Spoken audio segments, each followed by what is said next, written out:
ગોંડલમાં 15મી ઓગસ્ટ 1988ના રોજ સ્વતંત્રતા પર્વનો એ દિવસ જ્યારે ધ્વજવંદનનો કાર્યક્રમ ચાલુ હતો અને કોંગ્રેસના પૂર્વ ધારાસભ્ય પોપટલાલ સોરઠિયાની ગોળીમારી હત્યા કરવામાં આવી।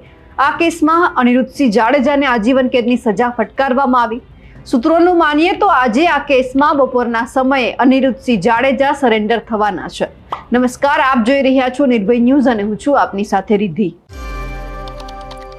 ગોંડલમાં પોપટલાલ સોરઠિયાની હત્યા કેસમાં અનિરુદ્ધસિંહ આરોપી છે। આ ગંભીર કેસમાં તેમની ટાડા એક્ટ હેઠળ ધરપકડ કરવામાં આવી હતી।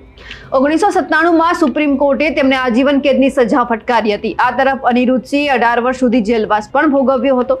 29 જાન્યુઆરી 2018ના રોજ સજા માફી માટેની ભલામણ બાદ તેમને તાત્કાલિક જેલ મુક્ત કરવામાં આવ્યા હતા। જો કે હાઈકોર્ટ દ્વારા સજા માફીનો નિર્ણય હવે રદ કરી દેવામાં આવ્યો છે, જેના કારણે ફરીથી સરેન્ડર કરવાની ફરજ પડી છે અને આજે જૂનાગઢ જેલમાં અનિરુદ્ધસિંહ સરેન્ડર ન થાય તો તેમની મિલકત છે તે જપ્ત થઈ શકે છે। રીબડાના અનિરુદ્ધસિંહ જાડેજા હજુ પણ પોલીસ પકડથી દૂર છે।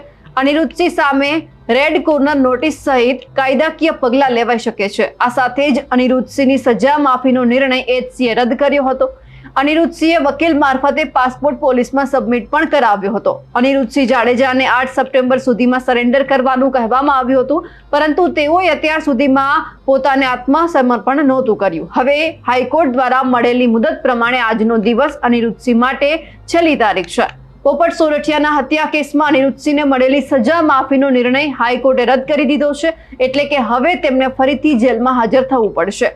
હાલમાં અનિરુદ્ધસિંહ જાડેજાએ તેમના વકીલ મારફતે પોતાનો પાસપોર્ટ છે તે સબમિટ કરાવ્યો હતો, જેના આધારે એ અનુમાન લગાવવામાં આવી રહ્યું છે કે તેઓ સ્વેચ્છાએ આત્મસમર્પણ કરશે।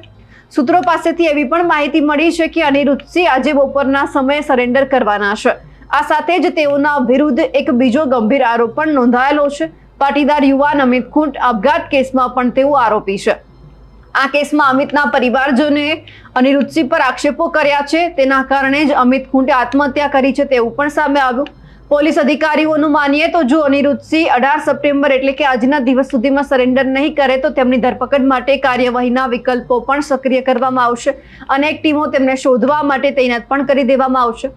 પોપટલાલ સોરઠિયાની ગોળીમારી હત્યા કરવામાં આવી તે કેસમાં આજીવન કેસની સજા બાદ અનિરુદ્ધસિંહ જાડેજાની સજા માફી અંગેના કેસમાં હાઈકોર્ટે સજા માફીનો હુકમ રદ કર્યો હતો।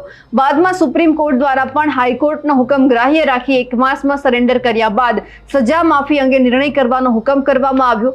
જો આજે સરેન્ડર થવાનો છેલ્લો દિવસ છે, પણ જો તેઓ આજે સરેન્ડર થાય તો પછી ગોંડલ તાલુકા પોલીસ પણ અમિત ખૂંટ હત્યા કેસમાં જેલમાંથી અનિરુદ્ધસિંહનો કબજો મેળવવા કાર્યવાહી કરશે તેવું પણ ક્યાંક સામે આવ્યું છે। પરંતુ હવે એ જોવાનું છે કે જે પ્રમાણે સૂત્રો દ્વારા માહિતી મળી છે કે બપોરના સમય સુધીમાં તેઓ સરેન્ડર કરવાના છે, તેમને લઈ હવે એ જોવાનું છે કે બપોર સુધીમાં સરેન્ડર કરશે કે પછી પોલીસે જે બીજો વિકલ્પ તૈયાર રાખ્યો છે તેમના ઉપર કામગીરી કરવામાં આવશે।